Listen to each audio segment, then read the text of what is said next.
Hello, welcome back to my channel. ಈ ವಿಡಿಯೋದಲ್ಲಿ first trimester ಅಂದ್ರೆ ಮೊದಲ 3 ತಿಂಗಳಲ್ಲಿ ನೀವು ಯಾವೆಲ್ಲ ಆಕ್ಟಿವಿಟೀಸ್ ಮಾಡಬೇಕು, ಯಾವ ಆಕ್ಟಿವಿಟೀಸ್ ಮಾಡಿದ್ರೆ ನಿಮ್ಮ ಮಗುವಿಗೆ ಅಪಾಯ ಆಗ್ಬೋದು, ನಿಮ್ಮ ಮಗುವಿಗೆ ಏನೆಲ್ಲ ಬೆಳವಣಿಗೆ ಆಗುತ್ತೆ ಅಂದ್ರೆ 1ನೇ ತಿಂಗಳು ಏನಾಗುತ್ತೆ, ಏನ್ ಬೆಳವಣಿಗೆ ಆಗಿರುತ್ತೆ, 2ನೇ ತಿಂಗಳು ಏನ್ ಬೆಳೆದಿರುತ್ತೆ, 3ನೇ ತಿಂಗಳಲ್ಲಿ ಏನ್ ಬೆಳೆದಿರುತ್ತೆ, ಈ ಸಮಯದಲ್ಲಿ ನೀವು ಯಾವೆಲ್ಲ ಆಹಾರಗಳು ಸೇವಿಸಬೇಕು, ಯಾವ ಆಹಾರ ಸೇವಿಸಬಾರ್ದು, ಮತ್ತೆ ನೀವು ಡಾಕ್ಟರ್ ಹತ್ರ ಹೋಗಿ ಯಾವೆಲ್ಲ ಟೆಸ್ಟ್ಗಳು ಮಾಡಿಸ್ಕೋಬೇಕಾಗುತ್ತೆ, ಇವೆಲ್ಲದ್ರ ಬಗ್ಗೆ ಕಂಪ್ಲೀಟ್ ಆಗಿ ತಿಳ್ಕೊಳ್ಳೋಣ. ಸೊ ವಿಡಿಯೋ ಕೊನೆವರೆಗೂ ನೋಡಿದ್ರೆ ನಿಮಗೆ ಪೂರ್ತಿ ಮಾಹಿತಿ ಸಿಗುತ್ತೆ. ಫಸ್ಟ್ಲಿ ಈ ಫಸ್ಟ್ ಟ್ರೈಮೆಸ್ಟರ್ ಅಂದ್ರೆ ಮೊದಲನೇ ವಾರದಿಂದ ಈ 12ನೇ ವಾರದವರೆಗೂ ನಾವು ಈ ಫಸ್ಟ್ ಟ್ರೈಮೆಸ್ಟರ್ ಅಂತೀವಿ. ಈ ಸಮಯದಲ್ಲಿ ಮಗುವಿನ ಬ್ರೈನ್ ಡೆವಲಪ್ಮೆಂಟ್ ಆಗುತ್ತೆ, ಮಗುವಿನ ಹಾರ್ಟ್ ಬೆಳೆಯುತ್ತೆ, ಮತ್ತೆ ಮಗುವಿನ ಸ್ಪೈನ್ ಬೆಳೆಯುತ್ತೆ. ಸ್ಪೈನ್ ಅಂದ್ರೆ ಈ ಕುತ್ತಿಗೆ ಭಾಗದಿಂದ ಈ ಸೊಂಟದ ಭಾಗವರೆಗೂ ಏನೊಂದು ಲಾಂಗ್ ಬೋನ್ ಇರುತ್ತಲ್ಲ, ಇದಕ್ಕೆ ಸ್ಪೈನಲ್ ಕಾರ್ಡ್ ಅಂತೀವಿ. ಈ ಮೂರು ಅತಿ ಮೂಲ್ಯವಾದ ಅಂಗಗಳು. ಈ ಅಂಗಗಳು ಮೊದಲನೇ 3 ತಿಂಗಳಲ್ಲಿ ಬೆಳೆಯುತ್ತೆ. ಸೊ ಹಾಗಾಗಿ ಈ ಫಸ್ಟ್ ಟ್ರೈಮೆಸ್ಟರ್ ಅಲ್ಲಿ ನಿಮ್ಮ ಆರೈಕೆ ಅತ್ಯಂತ ಮುಖ್ಯ ಆಗಿರುತ್ತೆ.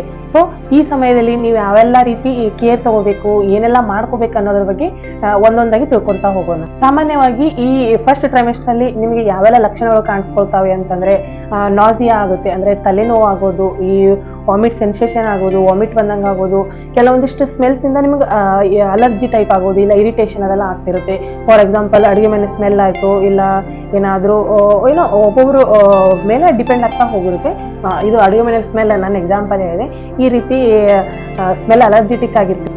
ಹೆಚ್ಚು ನಿದ್ದೆ ಬಂದಂಗೆ ಆಗೋದು, ಇಲ್ಲ ಬರೀ ಸುಸ್ತಾಗೋದು, ಇವಾಗ ರೆಸ್ಟ್ ಮಾಡಿರ್ತೀರಿ ಅಂದ್ರೂ ಕೂಡ ರೆಸ್ಟ್ ಬೇಕನ್ನೋದು, ಲೋ ಎನರ್ಜಿ ಫೀಲ್ ಆಗೋದು, ಒಬ್ಬೊಬ್ಬರಿಗೆ ಎದೆನೋ ಅದೆಲ್ಲ ಆಗೋದು, ಈ ರೀತಿ ಇವೆಲ್ಲ ಇವೊಂದು ಕಾಮನ್ ಸಿಂಪ್ಟಮ್ಸ್ ಅಂತಾನೆ ಹೇಳ್ಬೋದು ಈ ಮೊದಲನೇ ಟ್ರೈಮೆಸ್ಟರ್ ಅಲ್ಲಿ.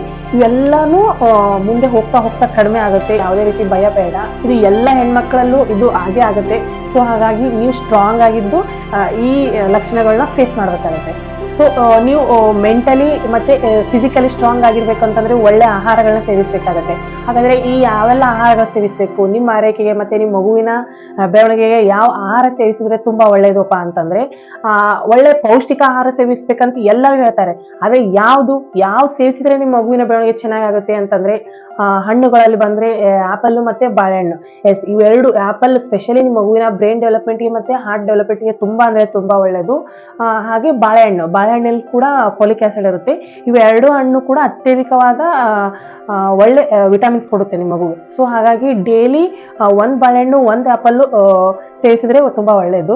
ತರಕಾರಿಯಲ್ಲಿ ಬಂದ್ರೆ ಎಲ್ಲಾ ರೀತಿಯ ಸೊಪ್ಪು ಮತ್ತೆ ಕ್ಯಾರೆಟ್ ಇವೆರಡು ಕೂಡ ತುಂಬಾ ಮುಖ್ಯ ಆಗಿರುತ್ತೆ. ಪ್ರೋಟೀನ್ಸ್ ಅಲ್ಲಿ ಬಂದ್ರೆ ಎಗ್ ಸೇರಿಸಿ, ಮತ್ತೆ ಮೊಳಕೆ ಕಾಳುಗಳನ್ನ ಮೊಳಕೆ ಕಾಳುಗಳನ್ನ ನಿಮ್ಮ ಊಟದಲ್ಲಿನ ಒಂದು ಭಾಗ ಆಗಿ ಇಟ್ಕೊಂಡ್ಬಿಡಿ. ಇದು ಅತ್ಯಧಿಕವಾದ ಪ್ರೋಟೀನ್ ಕೊಡುವಂತ ಒಂದು ಆಹಾರ ಆಗಿರುತ್ತೆ.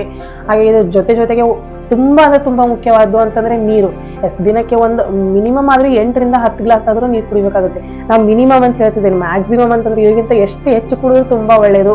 ನನ್ನ ಪರ್ಸನಲ್ ಎಕ್ಸ್ಪೀರಿಯನ್ಸ್ ಹೇಳ್ಬೇಕಪ್ಪ ಅಂತಂದ್ರೆ ನಾನು ಫಸ್ಟ್ ಪ್ರೆಗ್ನೆನ್ಸಿಲೇನೆ ಪಾಯಿಂಟ್ ನಾನು ನೆಗ್ಲಿಜೆನ್ಸಿ ಮಾಡಿ ತುಂಬಾ ಅಂದ್ರೆ ತುಂಬಾ ಅನುಭವಿಸ್ಬಿಟ್ಟಿದ್ದೀನಿ. ಇದನ್ನ ಸಿಸ್ಟರ್ ಆಗೋ ಇಲ್ಲ ನಿಮ್ ತಂಗಿ ಅಕ್ಕ ಆಗಿ ಹೇಳ್ತಿದ್ದೀನಿ ಅಂತ ಅನ್ಕೊಂಡಾದ್ರು ತಿಳ್ಕೊಳ್ಳಿ, ತುಂಬಾ ಜಾಸ್ತಿ ನೀರು ಕುಡೀರಿ. ಇಲ್ಲ ಅಂತಂದ್ರೆ ನೀವು ಇವಾಗ ಏನಾದ್ರು ನೀರು ಕುಡಿಲ್ಲ ಅಂತಂದ್ರೆ ನಿಮ್ ಕೊನೆಯಲ್ಲಿ ಅಂದ್ರೆ ನಿಮ್ ಡೆಲಿವರಿ ಟೈಮ್ದಲ್ಲಿ ನಿಮ್ಮ ಹೊಟ್ಟೆಲಿ ನೀರು ಅಥವಾ ಮಗುವಿನ ಸುತ್ತ ಏನ್ ನೀರಂತ ಅಂತೀವಿ, ಅದು ಆಕ್ಚುಲಿ ಮೆಡಿಕಲ್ ಟರ್ಮ್ ಅಂತಂದ್ರೆ ಆಮ್ನಿಯೋಟಿಕ್ ಫ್ಲೂಯಿಡ್ ಅಂತಾರ. ಅದು ಕಡಿಮೆ ಆಗಿ ನಿಮ್ಮ ನಾರ್ಮಲ್ ಡೆಲಿವರಿಗೆ ತೊಂದರೆ ಆಗ್ಬೋದು.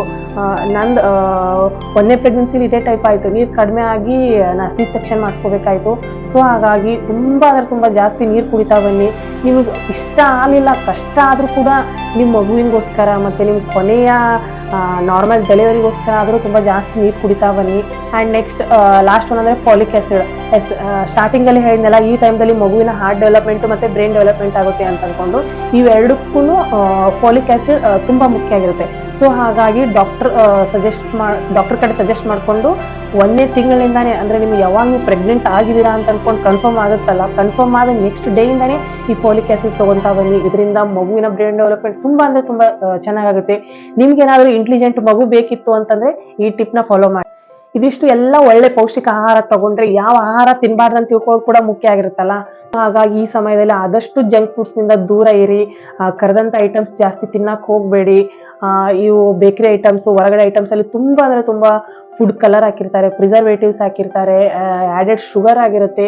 ಇವೆಲ್ಲ ಕೂಡ ನಿಮ್ಮ ದೇಹಕ್ಕಾಯ್ತು, ನಿಮ್ಮ ಮಗುವಿನ ದೇಹಕ್ಕೆ ಕೂಡ ತುಂಬಾ ಹಾನಿಕಾರಕ ಆಗಿರುತ್ತೆ. ಇವೆಲ್ಲ ಸ್ಪೆಷಲಿ ಹೊರಗಿನ ಜಂಕ್ ಫುಡ್ಸು ಮತ್ತೆ ಬೇಕರಿ ಐಟಮ್ಸ್ ಏನಿರುತ್ತಲ್ಲ, ನಿಮ್ಗೆ ಅನ್ನೆಸೆಸರಿ ಆದ ಫ್ಯಾಟ್ ಕೊಟ್ಬಿಡುತ್ತೆ. ಆಮೇಲೆ ನೀವು ಡೆಲಿವರಿ ಆದ ನೆಕ್ಸ್ಟ್ ಯಾವ ರೀತಿ ಸಣ್ಣ ಆಗ್ಬೇಕು, ಏನ್ ಮಾಡ್ಬೇಕು ಆ ರೀತಿ ಅನ್ಕೊಂಡು ನೀವು ತಲೆ ಕೆಡ್ಸ್ಕೊಂಡ್ರೆ ಏನು ಪ್ರಯೋಜನ ಇಲ್ಲಲ್ಲ. ಸೊ ಹಾಗಾಗಿ ಇವಾಗ್ನಿಂದಾನೇ ಒಳ್ಳೆ ಪೌಷ್ಟಿಕ ಆಹಾರ ತಿಂದ್ರೆ ಅಂತಂದ್ರೆ ಹೆಲ್ದಿ ವೇಟ್ ಇರುತ್ತೆ, ನಿಮ್ಮ ಮಗು ಕೂಡ ಬೇಕಾದೆಲ್ಲ ಪ್ರೋಟೀನ್ಸ್ ವಿಟಮಿನ್ಸ್ ಎಲ್ಲ ಸಿಗುತ್ತೆ. ನೀವು ಡೆಲಿವರಿ ಆದ ನೆಕ್ಸ್ಟ್ ವೇಟ್ ಲೂಸ್ ಆಗಿಬಿಡುತ್ತೆ. ಈ ಅನ್ವಾಂಟೆಡ್ ಏನಾದ್ರೂ ಆಹಾರ ಸೇವಿಸಿದ್ರೆ ಅಂತಂದ್ರೆ ಈ ಫ್ಯಾಟ್ ನಿಮ್ ಡೆಲಿವರಿ ಆದ ನೆಕ್ಸ್ಟ್ ಕೂಡ ಹೋಗೋದಿಲ್ಲ. ಸೊ ಹಾಗಾಗಿ ಇವೆಲ್ಲ ಜಂಕ್ ಫುಡ್ಸ್ ಹೊರಗಿನ ಐಟಮ್ಸ್ ನ ಅವಾಯ್ಡ್ ಮಾಡಿ. ಹಾಗಾದ್ರೆ ಈ ಸಮಯದಲ್ಲಿ ನೀವು ಏನ್ ಮಾಡ್ಬೇಕು, ಯಾವ ಆಕ್ಟಿವಿಟೀಸ್ ಮಾಡಿದ್ರೆ ನಿಮ್ಮ ಮಗು ಸೇಫ್ ಅಪ್ಪ ಅಂತಂದ್ರೆ ಆದಷ್ಟು ರೆಸ್ಟ್ ಮಾಡಿ. ತುಂಬಾ ಜಾಸ್ತಿ ಓವರ್ಲೋಡ್ ಆಗಿ ಕೆಲಸ ಅದನ್ನ ಮಾಡಕ್ ಹೋಗ್ಬೇಡಿ. ನೀವೇನಾದ್ರೂ ಸಾಫ್ಟ್ವೇರ್ ಫೀಲ್ಡ್ ಅಲ್ಲಿ ಇದ್ರಿ ಅಥವಾ ವರ್ಕಿಂಗ್ ಮದರ್ಸ್ ಆಗಿದ್ದೀರಿ ಅಂತಂದ್ರೆ ಪ್ಲೀಸ್ ಸ್ಟ್ರೆಸ್ ನ ಕಡಿಮೆ ಮಾಡ್ಕೊಳ್ಳಿ, ರೆಸ್ಟ್ ಮಾಡ್ಕೊಳ್ಳಿ. ಯಾವಾಗ ನಿಮ್ಗೆ ಸುಸ್ತು ಅನ್ಸುತ್ತೆ, ನಿದ್ದೆ ಬಂದಂಗೆ ಆಗುತ್ತಲ್ಲ, ಅವಾಗೆಲ್ಲ ರೆಸ್ಟ್ ಮಾಡ್ಬಿಡಿ. ಫೋರ್ಸ್ಫುಲಿ ಆಗಿ ಅದೆಲ್ಲ ವರ್ಕ್ ಮಾಡಕ್ ಹೋಗ್ಬೇಡಿ. ಮತ್ತೆ ಆದಷ್ಟು ಪಾಸಿಟಿವ್ ಆದ ಥಿಂಕಿಂಗ್ ಮಾಡ್ತಾ ಬನ್ನಿ. ಚೆನ್ನಾಗಿರೋ ಬುಕ್ಸ್ ಆಯ್ತು, ಸಾಂಗ್ಸ್ ಅದನ್ನೆಲ್ಲ ಕೇಳ್ತಾ ಬನ್ನಿ. ಇವಾಗಿನಿಂದ ನೀವು ಏನೆಲ್ಲ ಯೋಚನೆ ಮಾಡ್ತೀರಿ, ಏನೆಲ್ಲ ಹೊರಗಡೆ ಮಾತಾಡ್ತೀರಿ, ಕೇಳ್ತೀರಿ ನೋಡಿ, ಅದನ್ನೆಲ್ಲ ಕೂಡ ನಿಮ್ಮ ಮಗು ಕೇಳ್ತಾ ಬರಕ್ ಸ್ಟಾರ್ಟ್ ಮಾಡಿರುತ್ತೆ. ಹಾಗೆ ಸಮಯಕ್ಕೆ ಸರಿಯಾಗಿನೇ ಮಂತ್ಲಿ ಡಾಕ್ಟರ್ ಹತ್ರ ಹೋಗಿ ಭೇಟಿ ಮಾಡ್ಕೊಂಡು ಯಾವೆಲ್ಲ ಟ್ಯಾಬ್ಲೆಟ್ಸ್ ಅವೆಲ್ಲ ಏನ್ ಕೊಡ್ತಾರಲ್ಲ ಅದನ್ನೆಲ್ಲ ಕರೆಕ್ಟಾಗಿ ತಗೊಂತಾ ಬನ್ನಿ. ಹಾಗಾದ್ರೆ ಈ ಸಮಯದಲ್ಲಿ ಏನ್ ಮಾಡಬಾರ್ದು, ಈ ಸಮಯದಲ್ಲಿ ಅತಿಯಾದ ಭಾರವಾದ ಸಾಮಾನು ಏನು ಎತ್ತಕ್ ಹೋಗ್ಬೇಡಿ, ಹೊಟ್ಟೆ ಮೇಲೆ ಮಲಗಕ್ ಹೋಗ್ಬೇಡಿ, ತುಂಬಾ ಸ್ಟ್ರೆಸ್ ಅದೆಲ್ಲ ತಗೊಳಕ್ ಹೋಗ್ಬೇಡಿ. ಆದಷ್ಟು ಕೂಲ್ ಅಂಡ್ ಕಾಮ್ ಆಗ್ತಾ ಬನ್ನಿ. ಮತ್ತೆ ಇನ್ನೊಂದು ಇಂಪಾರ್ಟೆಂಟ್ ಏನಪ್ಪಾ ಅಂತಂದ್ರೆ ನಿಮ್ ಸಣ್ಣ ಪುಟ್ಟ ಏನಾದ್ರು ಆಯ್ತು, ಜ್ವರ ಬಂತು, ನೆಗಡಿ ಕೆಮ್ಮು ಅಂತಂದ್ರೆ ನಿಮ್ದೇ ಓನ್ ಮೆಡಿಕಲ್ ಅಲ್ಲಿ ತಗೊಳ್ಳೋದು, ಇಲ್ಲ ಮನೇಲಿ ಇದ್ದಂತ ಟ್ಯಾಬ್ಲೆಟ್ಸ್ ಅದೆಲ್ಲ ಮುಂಚೆ ಎಲ್ಲ ತಗೊಂತಾ ಬಂದಿರ್ತೀರಿ ಅಥವಾ ಬಂದಿರಬಹುದು. ಆದ್ರೆ ಈ ಸಮಯದಲ್ಲಿ ಆ ರೀತಿ ಮಾಡಕ್ ಹೋಗ್ಬೇಡಿ. ಏನೇ ಆಯ್ತು ಅಂತಂದ್ರೆ ನೀವು ನಿಮ್ ಫಿಕ್ಸ್ ರೆಗ್ಯುಲರ್ ಆದಂತ ಗೈನಕಾಲಜಿಸ್ಟ್ ಬಳಿ ಏನ್ ಹೋಗ್ತಿರಲ್ಲ ಅವ್ರ ಹತ್ರನೇ ಹೋಗಿ ಅವ್ರ ಸಜೆಷನ್ ಪ್ರಕಾರನೇ ಟ್ಯಾಬ್ಲೆಟ್ಸ್ ಅಥವಾ ಔಷಧಿ ಏನೋ ಅಲ್ಲಿ ತಗೊಂತಾ ಹೋಗಿ. ಹಾಗೆ ಈ ಸಮಯದಲ್ಲಿ ಡಾಕ್ಟರ್ ಹತ್ರ ಹೋಗಿ ನಿಮ್ದು ಪ್ರೆಗ್ನೆನ್ಸಿ ಕನ್ಫರ್ಮೇಶನ್ ಟೆಸ್ಟ್ ಅಂತ ಮಾಡ್ತಾರ. ಸ್ಟಾರ್ಟಿಂಗ್ ಫಸ್ಟ್ ಮಂತ್ ಅಲ್ಲೇ ಇದನ್ನ ಮಾಡ್ತಾರ, ಅದನ್ನು ಒಂದ್ಸರಿ ಮಾಡಿಸ್ಕೊಳ್ಳಿ. ಫೋಲಿಕ್ ಆಸಿಡ್ ಟ್ಯಾಬ್ಲೆಟ್ಸ್ ತಗೊಳಕ್ ಸ್ಟಾರ್ಟ್ ಮಾಡಿ. ಮತ್ತೆ ಬ್ಲಡ್ ಟೆಸ್ಟ್ ಮಾಡಿಸ್ಕೊಳ್ಳಿ ಒಂದ್ಸರಿ. ಫಸ್ಟ್ ಪ್ರೆಗ್ನೆನ್ಸಿ ಕನ್ಫರ್ಮ್ ಆದ ನೆಕ್ಸ್ಟ್ ಡಾಕ್ಟರ್ಸೇ ಸಜೆಸ್ಟ್ ಮಾಡ್ಬಿಡ್ತಾರೆ. ಇಫ್ ಏನಾದ್ರು ಮಾಡಿದ್ದಿಲ್ಲ ಅಂತಂದ್ರೂ ಒಂದ್ ಸರಿ ಕನ್ಫರ್ಮೇಶನ್ ನಿಮ್ಗೆಲ್ಲ ಗೊತ್ತಿರ್ಬೇಕಲ್ಲ. ಸೊ ಹಾಗಾಗಿ ಬ್ಲಡ್ ಟೆಸ್ಟ್ ಮಾಡ್ಕೊಳ್ಳಿ, ಯೂರಿನ್ ಟೆಸ್ಟ್ ಮಾಡಿಸ್ಕೊಳ್ಳಿ. ಇಫ್ ಏನಾದ್ರು ನೆಸಸರಿ ಇತ್ತು ಅಂತಂತಂದ್ರೆ ಶುಗರ್ ಟೆಸ್ಟ್ ಮತ್ತೆ ಥೈರಾಯ್ಡ್ ಟೆಸ್ಟ್ ಕೂಡ ಮಾಡಿಸ್ಕೊಳ್ಳಿ. ಇದ್ರ ಜೊತೆಗೆ BP ಟೆಸ್ಟ್. ಇವೆಲ್ಲನೂ ಒಂದ್ಸರಿ, ಅದು ಫಸ್ಟ್ ಟ್ರೈಮೆಸ್ಟರ್ ನಲ್ಲಿ ಇದನ್ನೆಲ್ಲ ಒಂದ್ಸರಿ ಮಾಡಿಸ್ಕೊಂಡ್ಬಿಟ್ರೆ ಒಳ್ಳೇದು. ಅಂದ್ರೆ ನಿಮ್ದು ದೇಹ ಯಾವ್ದೆಲ್ಲ ರೀತಿ ಇದೆ ಅನ್ಕೊಂಡು ಅದ್ರ ಮೇಲೆಲ್ಲ ನಿಮ್ಗೆ ಒಂದು ಐಡಿಯಾ ಸಿಗುತ್ತೆ, ಡಾಕ್ಟರ್ಗೂ ಐಡಿಯಾ ಸಿಗುತ್ತೆ. ಅದ್ರ ಮೇಲೆಲ್ಲ ಡಾಕ್ಟರ್ ಟ್ಯಾಬ್ಲೆಟ್ಸ್ನೆಲ್ಲ ಕೊಡಕ್ ಸ್ಟಾರ್ಟ್ ಮಾಡಿಬಿಡ್ತಾರೆ. ಇದೆಲ್ಲ ಡಾಕ್ಟರ್ಸ್ ಮಾಡ್ತಾರೆ, ಆದ್ರೆ ನಿಮ್ಗೆ ಗೊತ್ತಿರಬೇಕು. ಅಕಸ್ಮಾತ್ ಏನಾದ್ರು ಒಂದ್ ಮಿಸ್ ಆಗಿತ್ತು ಅಂತಂದ್ರೂ ಕೂಡ ನೀವು ಕೇಳಿ ಟೆಸ್ಟ್ ಮಾಡಿಸ್ಕೊಳ್ಳಿ. 1ನೇ ಟ್ರೈಮೆಸ್ಟರ್ ನಲ್ಲಿ ಬೇಬಿ ಡೆವಲಪ್ಮೆಂಟ್ ಯಾವ ರೀತಿ ಇರುತ್ತೆ, ಮೊದಲನೇ 6ನೇ ವಾರಕ್ಕನೇ ಮಗುವಿನ ಹಾರ್ಟ್ ಬೀಟ್ ಸ್ಟಾರ್ಟ್ ಆಗಿರುತ್ತೆ. ಮತ್ತೆ 8ನೇ ವಾರಕ್ಕೆ ಕೈ ಕಾಲುಗಳೆಲ್ಲ ಬೆಳೆದಿರುತ್ತೆ. ಮತ್ತೆ 12ನೇ ವಾರಕ್ಕಂತೂ ಒಂದು ಮಾನವನ ಶರೀರ ಯಾವ ರೀತಿ ಇರುತ್ತಲ್ಲ ಆ ರೀತಿ ಕಂಪ್ಲೀಟ್ ಆಗಿ ಬೆಳೆದಿರುತ್ತೆ. ಅಂದ್ರೆ ಈ ಕಂಪ್ಲೀಟ್ 3rd ಟ್ರೈಮೆಸ್ಟರ್ ಏನ್ ಕಂಪ್ಲೀಟ್ ಆಗುತ್ತಲ್ಲ ಒಂದು ಮಾನವನ ಶರೀರ ರೂಪ ಯಾವ ರೀತಿ ಇರುತ್ತೆ ಆ ರೀತಿ ನಿಮ್ ಮಗು ತಗೊಂಡಿರುತ್ತೆ. ಇವೆಲ್ಲ ಅಂಶಗಳನ್ನ ತಿಳ್ಕೊಂಡ್ರಿ, ಇದೆಲ್ಲ ಎಷ್ಟು ಮುಖ್ಯ ಆಗಿರುತ್ತಲ್ಲ.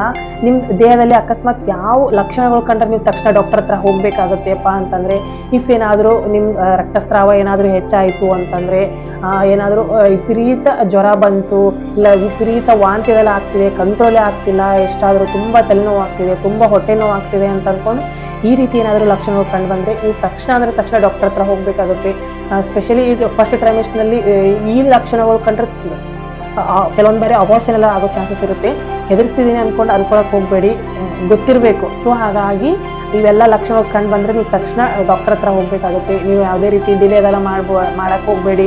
ಕಡಿಮೆ ಆಗ್ಬಹುದು ಅನ್ಕೊಂಡು ನೀವೇ ತಿಳ್ಕೊಂಡು ಬಿಡಕ್ ಹೋಗ್ಬೇಡಿ. ಇಷ್ಟು ಫಸ್ಟ್ ಟ್ರೈಮೆಸ್ಟರ್ ನ ಕಂಪ್ಲೀಟ್ ಮಾಹಿತಿ ಅಂತಾನೆ ಹೇಳ್ಬೋದು. ಇದೇ ರೀತಿ ನನ್ನ ಚಾನಲ್ ಅಲ್ಲಿ ರೆಗ್ಯುಲರ್ ಆಗಿ ನಿಮ್ಮ ಪ್ರೆಗ್ನೆನ್ಸಿಗೆ ಬೇಕಾದಂತ ಎಲ್ಲ ವಿಡಿಯೋಸ್ಗಳನ್ನ ಹಾಕ್ತಾ ಇರ್ತೇನೆ. ಚಾನಲ್ ಸಬ್ಸ್ಕ್ರೈಬ್ ಆದ್ರೆ ನಿಮ್ಗೆ ಅಪ್ಡೇಟ್ ಸಿಗುತ್ತೆ. ಈ ಮಾಹಿತಿಯಲ್ಲಿ ಏನಾದ್ರು ನಿಮ್ಗೆ ಡೌಟ್ ಇತ್ತು ಅಂತಂದ್ರೆ ಕಮೆಂಟ್ ಬಾಕ್ಸ್ ಅಲ್ಲಿ ಕೇಳಬಹುದು. ನಿಮ್ದು ಸಿಸ್ಟರ್ ಅಥವಾ ನಿಮ್ ಫ್ರೆಂಡ್ ಅನ್ಕೊಂಡು ಫ್ರೀ ಆಗಿ ನೀವು ಯಾವ ರೀತಿ ಚಾಟ್ ಮಾಡ್ತಿರಲ್ಲ ಅದೇ ರೀತಿ ಕಮೆಂಟ್ ಬಾಕ್ಸ್ ಅಲ್ಲಿ ಕೇಳಿ. ನಾ ಟೈಮ್ ತಗೊಂಡು ಪಕ್ಕ ನಿಮ್ಗೆ ರಿಪ್ಲೈ ಮಾಡ್ತೇನೆ. ಮತ್ತೆ ಮುಂದಿನ ವಿಡಿಯೋದಲ್ಲಿ ಸಿಗೋಣ. Take care, by.